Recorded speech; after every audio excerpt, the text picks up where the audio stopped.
비명계 의원구 가운데 한 명인 김종민 의원의 지역구, 그러니까 논산 사무실 난입을 시도했는데요. 제가 방송 전에 직접 민주당 김종민 의원과 통화를 해봤습니다.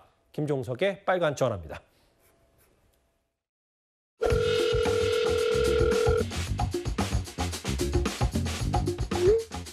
친명 유튜버들하고 이른바 개딸 팬덤 이런 분들이 지금 이재명 대표하고 가까운 사람들은 이 사람 찍어주자. 이재명 대표하고 뭔가 비판하는 사람들은 이 사람 떨어뜨리자. 이 사람은 배신자다. 이런 식으로 전국을 좀 돌아다니고 있거든요. 근데 이거는 완전히 민주당 경선을 흔들어 놓고 민주당을 분열시키는 행태인데 지도부가 여기에 대해서 아무런 조치를 안 하고 있습니다. 지금 국민들이 이런 경선을 보고 뽑힌 후보를 찍어줄 마음이 생기겠습니까? 국민들이 아마 이 공천과 경선에 대해서 아마 크게 불신감을 갖게 될 거다.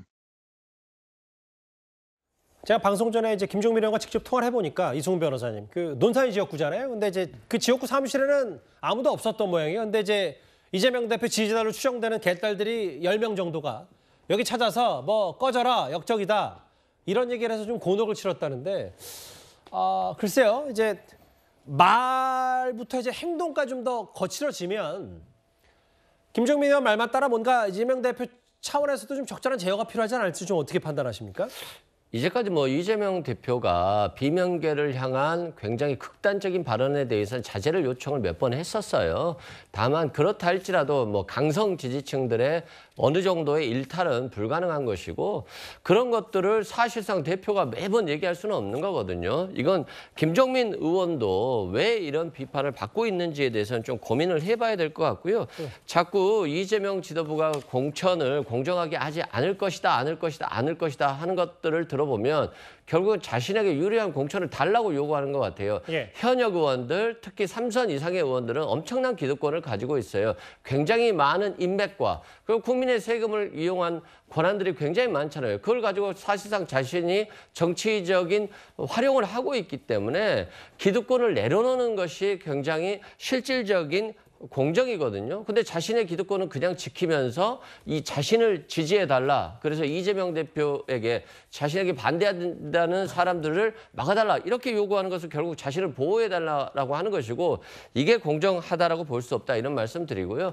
이 국민의힘 인요한 혁신위원장도 그렇잖아요. 3선 이상 의원들에게 불출마를 요구하고 이것들이 혁신이라고 하듯이 민주당도 마찬가지라고 봅니다. 3선 이상인데 하위 평가를 받고 있는 분들은 기득권을 내려놓고 정치 신인들과 경쟁하라, 이런 표현이기 때문에 김종민 의원이 자신을 살려달라라고 하는 것들이 결국 공정한 경선이 아닌 자신의 기득권을 지켜달라, 이런 것으로 충분히 해석될 수 있다, 이렇게 말씀드립니다. 근데 이제 이승훈 변호사 말씀 무슨 말인지 알겠는데, 다만 이 고민을 김종민 의원이 해봐야 된다. 왜 이렇게 당하는지에 대해서. 근데 이제 그렇다고 해서 이 난입 시도가 옳은 일은 절대 아니니까요.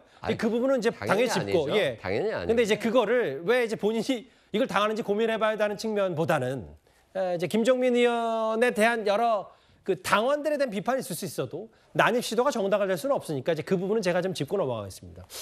서정석 국장님, 근데 이제 개딸들이 이현욱 의원 지역구 가서 뭐 총알이 있다면 혹은 뭐 역적이다 이런 표현들이 이제 점점 총선 앞두면 좀 더 거칠어지지는 않을지, 이런 것들이 내부에서 좀 우려가 있는 것 같아요.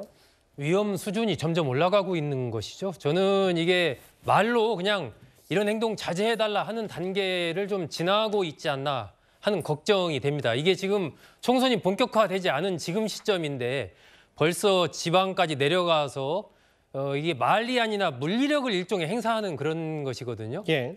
대단히 위험한 수준으로 좀 가고 있다라고 좀 판단을 하고, 그래서 민주당 지도부가 이런 것에 대해서 좀 더 단호한 조처가 필요하다. 예를 들어서 저런 행동을 하는 당원들에 대해서 당원 자격을 박탈한다든지, 그러한 정도 수준 높은 어떤 그런 경고 조치를 내리지 않고 그냥 말로 자제해달라 이런 정도로 하게 되면 앞으로 저런 행동들이 점점 더 좀 강한 쪽으로 나타날 가능성이 있고, 그 가운데 여러 가지 또 불상사가 발생할 위험성도 있기 때문에 저는 이런 것을 그냥 있을 수도 있는 하나의 극렬 지지자들의 행동 정도로 보기에는 이번 사안은 조금 더 심각한 것 아닌가, 그렇게 좀 생각을 합니다. 그리고 이게 민주사회라는 것이 다양한 의견들이 존재하는 것이고, 지난번에 이재명 대표의 체포동의안 관련해서도 이게 뭐 당론으로 그걸 정한 것이 아니잖아요. 어차피 의원들, 헌법기관인 의원들 자체의 판단에 의해서 한 그 행동에 대해서 그리고 누가 가결표, 부결표를 했는지 정확하게 그것이 확인되지 않은 상황에서 알겠습니다. 이렇게 찾아가서 배신자, 역적하고 이런 모습들을 보이는 것은 우리 정치 발전 측면에서 퇴행적인 그런 행태에 해당하기 때문에 민주당 지도부에서도 조금 더 이런 부분에 대한 강한 좀 조치가 필요한 시점이다. 이렇게 생각합니다. 제가 사무실 피해 당사자인 이제 김종민 의원과 직접 통화를 한 내용까지 민주당 내부 소식도 하나 전해드렸습니다.